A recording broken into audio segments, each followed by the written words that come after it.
तो साथियों नमस्कार and welcome to study centre for all. देखिए अभी तक तो सीरिया के अंदर हमने देखा किस तरीके से जब से तख्ता पलट हुआ है, बशर अल असद की सरकार जब से वहां पर उनकी सरकार को हटाया गया है सीरिया के विद्रोही ग्रुप्स द्वारा, तब से हमने देखा था कि किस तरीके से अमेरिका और अगर हम बात करें अमेरिका और तुर्की की नीतियां सीरिया के अंदर हमें आपस में टकराती हुई नजर आई थी, जिससे ये संभावनाएं व्यक्त हो रही थी कि मे बी आने वाले समय में अमेरिका और तुर्की के बीच संघर्ष और भी ज़्यादा बढ़ सकता है सीरिया के अंदर। बट रिसेंटली होता क्या है कि फ्रांस की एंट्री इसमें हो जाती है। ठीक है, फ्रांस द्वारा कुछ ऐसे स्टेप सीरिया के अंदर उठाए जा रहे हैं या फिर बात करेंगे उठाए जाने हैं जिनसे तुर्की बहुत ज़्यादा भड़का हुआ है। ये है राष्ट्रपति तुर्की के रेसेप तैयब एर्दोगन। इनके द्वारा हाल फिलहाल में एक स्टेटमेंट जारी किया गया है, या फिर कह लीजिए कि इनके ही विदेश मंत्रालय द्वारा हाल फिलहाल में एक स्टेटमेंट जारी किया गया है, जिसमें इनके द्वारा डायरेक्टली ये कहा गया है कि फ्रांस जैसे मतलब यूरोप के जो छोटे देश हैं, फ्रांस जैसे देश, इनडायरेक्टली फ्रांस के लिए कहा गया है इनको अमेरिका के पीछे रहकर नहीं आगे बढ़ना चाहिए। मतलब कि इन्हें अपनी सेना को तुर्की के अंदर स्थापित करने से बचना चाहिए। ये सॉरी सीरिया के अंदर स्थापित करने से बचना चाहिए, ऐसा कहना है रेसेप तैयब एर्दोगन का।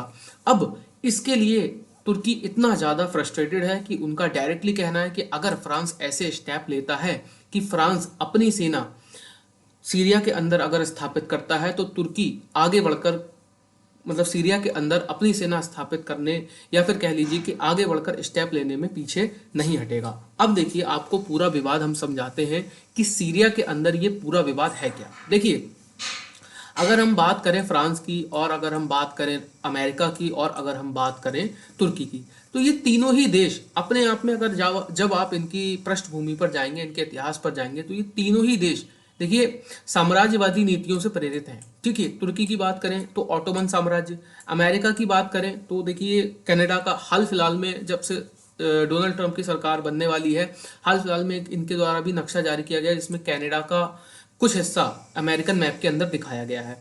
फ्रांस हम सभी लोग जानते हैं वर्ल्ड वॉर से पहले जब और बहुत सारे देशों पर कब्जा किया गया था तो फ्रांस भी उसमें कहीं ना कहीं नंबर 1 पर था।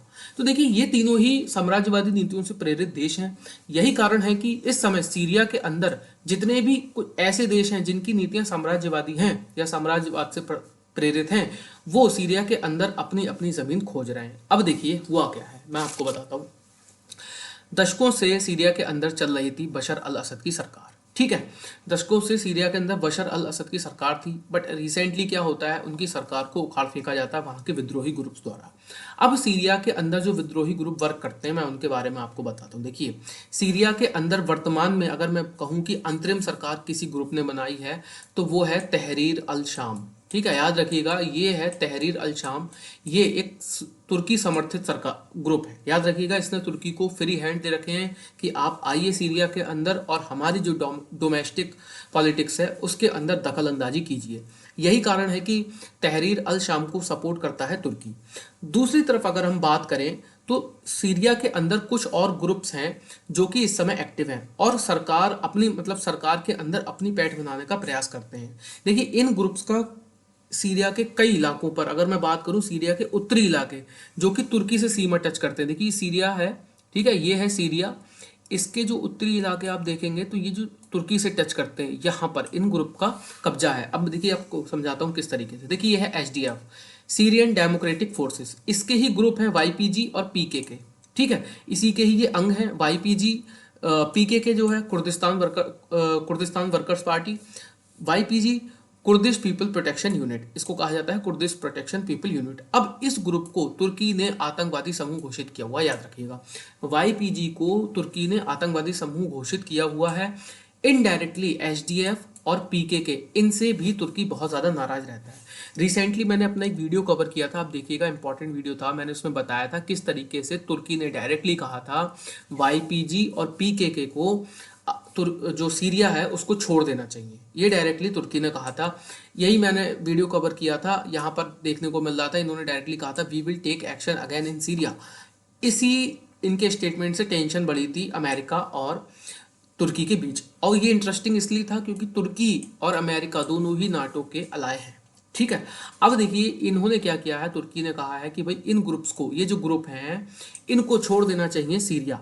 अब ये ग्रुप में वाईपीजी को तुर्की ने आतंकवादी समूह घोषित किया हुआ है। ऐसा क्यों, मैं आपको बता देता हूँ। देखिए सीरिया के अंदर अगर हम बात करें तो सीरिया के अगर इस हिस्से की हम बात करें, ठीक है, तो इस हिस्से में इन ग्रुप्स का कब्जा है। ठीक है, एचडीएफ, वाईपीजी, पीकेके, इनको अगर मैं एक कुल कॉम्प्लेक्स अगर नाम दूंगा तो मैं इनको नाम दूंगा कुर्दिश लड़ाके। याद रखिएगा, कुर्दिश लड़ाके, एचडीएफ, वाईपीजी, पीकेके, ये है कुर्दिश लड़ाके। ठीक है, ये कुर्दिश लड़ाकों ने सीरिया के और टर्की की जो सीमा लगती है इस उत्तरी हिस्से पर बहुत हद तक अपना कब्जा जमाया हुआ है। बट रिसेंटली क्या हुआ है, जो सीरिया की आर्मी थी उसने कुछ 3-4 शहर इन कुर्दिश लड़ाकों से छीन लिए हैं। तो जब से सीरिया की आर्मी ने ये कुर्दिश लड़ाकों से ये शहर छीने हैं, तब से ये जो ग्रुप है ये डिमांड कर रहे हैं, मांग कर रहे हैं कि अमेरिका से कि भाई आप आइए, फ्रांस से डिमांड कर रहे हैं कि आप आइए हमारे साथ सैन्य अभ्यास कीजिए, आप आइए जिन इलाकों पर हमारा कब्जा है आप उस टेरिटरी पर कब्जा कीजिए और तुर्की से हमें बचाइए। ये डायरेक्टली कहना है एचडीएफ और वाईपीजी और पीकेके का। ठीक है, अब ये ग्रुप डायरेक्टली इन ग्रुप को हेट करता है तुर्की डायरेक्टली, और अगर तुर्की इन ग्रुप को हेट करता है तो आप मान के चलिए वर्तमान में जो हयात अल तहरीर की सरकार है, वर्तमान में अंतरिम सरकार ये जो है, ये भी इन ग्रुप को बिल्कुल पसंद नहीं करते हैं। यही कारण है कि इस समय, और तुर्की ने इन ग्रुप्स को डायरेक्टली कह दिया है कि भाई हम आपके ऊपर एक्शन लेंगे, मतलब हम घुसे, हमारी आर्मी घुसेगी, तुर्की की आर्मी घुसेगी सीरिया के अंदर और इनके अगेंस्ट एक्शन लेगी। और ये डिमांड कर रहे हैं किससे, अमेरिका और फ्रांस से। तो रिसेंटली हुआ क्या था, अमेरिका और तुर्की की नीतियां आपस में इसलिए टकराई थी क्योंकि अमेरिका एचडीएफ, वाईपीजी और पीकेके इनको करता है सपोर्ट। उसका आधार अमेरिका ये कहता है कि भाई जब 2014 से 19 के बीच जब आईएसआईएस, आप सभी लोगों को पता होगा आईएसआईएस इस्लामिक स्टेट जो कि एक आतंकवादी समूह है, इसने जब बहुत बड़ा नरसंहार किया था इराक और सीरिया के अंदर। ठीक है, याद होगा आपको, इराक और सीरिया के अंदर बहुत बड़े लेवल पर इन्होंने नरसंहार किया था, बच्चे बूढ़े, मतलब जो इस समय हालत गाज़ा पट्टी की है उससे भी ज़्यादा गंदी हालत इन्होंने सीरिया और इराक की थी उस समय पर।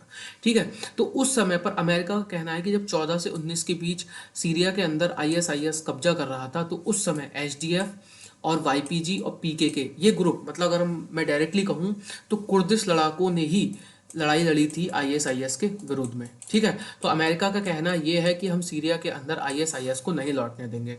इट मीन्स कि इनडायरेक्टली अमेरिका सपोर्ट करेगा किसी वाईपीजी, एचडीएफ और पीकेके को। ये डायरेक्टली यही कारण है कि अमेरिका और तुर्की की नीतियां आपस में टकराती नजर आ रही हैं सीरिया के अंदर। बट रिसेंटली फ्रांस के द्वारा कुछ ऐसे स्टेप लिए गए हैं जिससे तुर्की और भी ज़्यादा नाराज हुआ है। अब देखिए फ्रांस के द्वारा क्या स्टेप लिए गए हैं। देखिए जो अमेरिका कि अगर मैं बात करूं, अमेरिका और फ्रांस, इनकी नीति सीरिया के अंदर बिल्कुल भी अलग नहीं हो सकती। अमेरिका एचडीएफ को सपोर्ट करता है, यही काम करा है फ्रांस ने, फ्रांस ने भी एचडीएफ को सपोर्ट किया है। बट अभी फ्रांस के जो राष्ट्रपति हैं इमैनुअल मैक्रोन, इनके द्वारा डायरेक्टली या फिर कह लीजिए कि कोई भी ओपन स्टेटमेंट नहीं दिया गया है कि हम अपनी आर्मी यहाँ पर भेजेंगे। बट कुछ ऐसी सुगबुगाहट हैं जिससे कि तुर्की बहुत ही ज़्यादा चिंतित है, टेंशन में है, क्योंकि इन्होंने इमैनुअल मैक्रो जो फ्रांस है उनकी सरकार का डायरेक्टली स्टेटमेंट है, ओपन स्टेटमेंट है कि हम एचडीएफ का समर्थन करते हैं। अगर ये एचडीएफ का समर्थन करते हैं तो आप मान के चलिए अमेरिका और फ्रांस जैसे अगर देशों का समर्थन एचडीएफ को रहेगा तो ये ग्रुप ऑलरेडी ऑटोमेटिकली अपने आप मजबूत बनेंगे। और चूंकि ऑलरेडी इनका इस इलाके पर कब्जा है, ठीक है, इसका इन ग्रुप्स का सीरिया के उत्तरी और टर्की के दक्षिणी, मतलब जो सीमा टच करती है उन इलाकों पर बहुत बड़े लेवल पर कब्जा है। यही कारण है कि तुर्की इस चीज़ से बहुत ज़्यादा नाराज है और अपनी चिंता व्यक्त करता नजर आ रहा है, जिससे मतलब वो धमकियों में इस हद तक पहुंच गया कि उसने डायरेक्टली कहा है कि भाई हम एक्शन लेंगे सीरिया के अंदर घुस के, और फ्रांस अगर ऐसा सोच रहा है कि अपनी आर्मी यहाँ डिप्लॉय करेगा तो हम फ्रांस को ऐसा नहीं करने देंगे। देखिए अगर फ्रांस ने ऐसा स्टेप लिया, देखिए ये ग्रुप जरूर, क्योंकि अभी वहाँ पर सिर्फ अंतरिम सरकार है सीरिया के अंदर, जब इलेक्शन होंगे सब कुछ होगा तब ये ग्रुप भी सरकार में अपना हिस्सा बनाने का प्रयास करेंगे, तब स्थिति बहुत ज़्यादा उठापटक वाली बन सकती है। तो देखने को ये मिल सकता है कि शायद फ्रांस या फिर अमेरिका की आर्मी कुछ ज्वाइंट ऑपरेशन करे सीरिया के अंदर। ठीक है, ऐसा भी हमें देखने को मिल सकता है। अगर ऐसा होता है तो फिर देखने लायक होगा सीन कि क्या तुर्की क्या स्टेप लेता है। अगर तुर्की स्टेप लेता है तो इनडायरेक्टली हमें कहीं ना कहीं ये इनकी आर्मी, इन कंट्रीज़ की आर्मी सीरिया के अंदर टकराती हुई नज़र आ सकती है। अब देखिए इम्पॉर्टेंट थिंग ये है, क्योंकि ये भी सारे ही बड़े देश हैं, कोई छोटा देश नहीं है, तो इस कारण ये टॉपिक बहुत ज़्यादा इंपॉर्टेंट हो जाता है। अब देखिए रिसेंटली यहाँ पर मैंने डोनाल्ड ट्रंप का पिक लिया है, इसलिए लिया है क्योंकि देखिए सबसे बड़ा खतरा इनको है डोनाल्ड ट्रंप से। हम सभी लोग जानते हैं डोनाल्ड ट्रंप की नीतियाँ कितनी साफ और स्पष्ट रहती हैं इन मामलों में। मतलब कि अगर हम बात करें एक्शन लेने के मामले में, तो इनकी नीतियाँ बहुत ज़्यादा क्लियर रहती हैं। यही डर तुर्की को सता रहा है कि डोनाल्ड ट्रंप के सत्ता में आने से पहले सीरिया का मैटर जो भी है वो निपट जाना चाहिए बाइडेन के समय पर। तुर्की इसी प्रयास में है कि डोनाल्ड ट्रंप जब तक आए तब तक सीरिया के अंदर सरकार बन जाए, या फिर वहां पर जिसकी भी सरकार बननी चाहिए ऐसा कुछ भी सॉल्यूशन निकल करके आ जाए डोनाल्ड ट्रंप के आने से पहले। और देखिए डोनाल्ड ट्रंप के आने के बाद कई मिडिल ईस्ट की हमें स्थिति बहुत हद तक बदलती हुई नजर आएगी। तो आज की वीडियो में इतना ही था, मिलते हैं नेक्स्ट वीडियो में, तो अभी के लिए धन्यवाद।